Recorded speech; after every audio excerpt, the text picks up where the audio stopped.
नमस्कार, मैं वृषभ जैन। मिशन महाराष्ट्र न्यूज में आपका स्वागत है। महाराष्ट्र विधानसभा चुनाव में देश जनहित पार्टी ने अपने उम्मीदवार पूरी ताकत के साथ विदर्भ में उतारा है।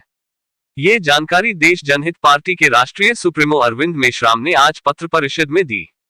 विदर्भ में देश जनहित पार्टी के उम्मीदवारों के प्रचार रैली को जनता का अच्छा प्रतिसाद मिल रहा है।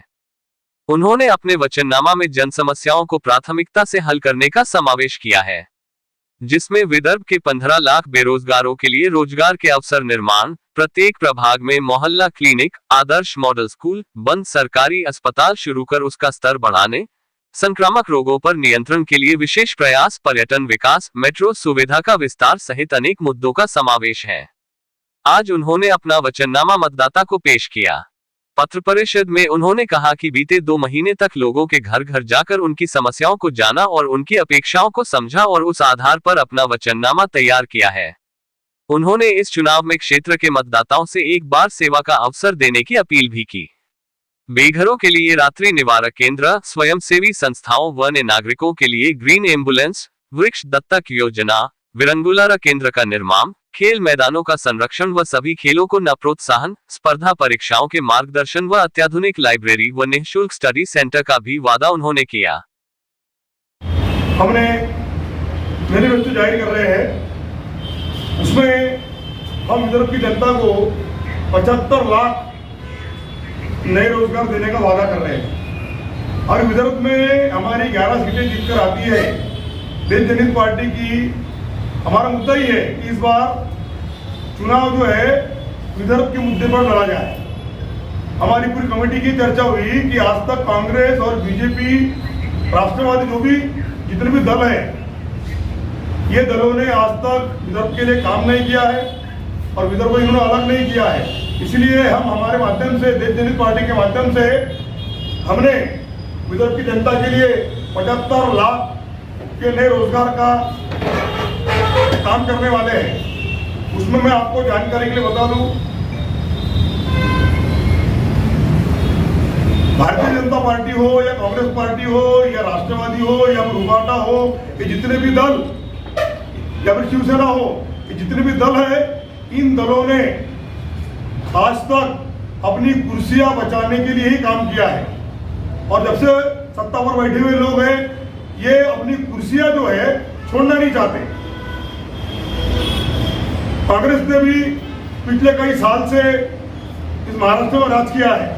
उसके बाद बीजेपी पिछले 10 साल से राज कर रही है, लेकिन इन्होंने जनता को छलावा दिया है, जनता के साथ अहित कर रहे हैं और जनता को प्रलोभन दे रहे हैं जैसे कि इनके घर में इतना सारा पैसा हो और यहाँ पर महंगाई बढ़ रही है।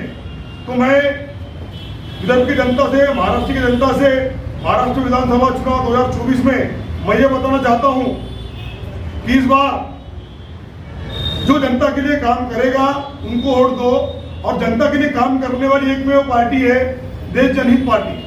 देश जनहित पार्टी पूरे भारत में अपने धर्मनिरपेक्ष विचारधारा के साथ 5 राज्यों में काम कर रही है और देश जनहित पार्टी की लोकप्रियता भी बहुत सारी बढ़ रही है। और उसी के माध्यम से इस बार देश जनहित पार्टी को अच्छा प्रतिसाद मिल रहा है। और ये हमारे पीछे जो है, ये हमारे कैंडिडेट है। मध्य नागपुर से एडवोकेट धर्मेंद्र मंडलिक, पश्चिम नागपुर से नीलेश जी महादेव ढोके, उत्तर नागपुर से सुधीर दयानंद जी पाटिल, पूर्व नागपुर से तारक गजानन जी ध्रुवकर और दक्षिण नागपुर से कुणाल किशोर कालबेंडे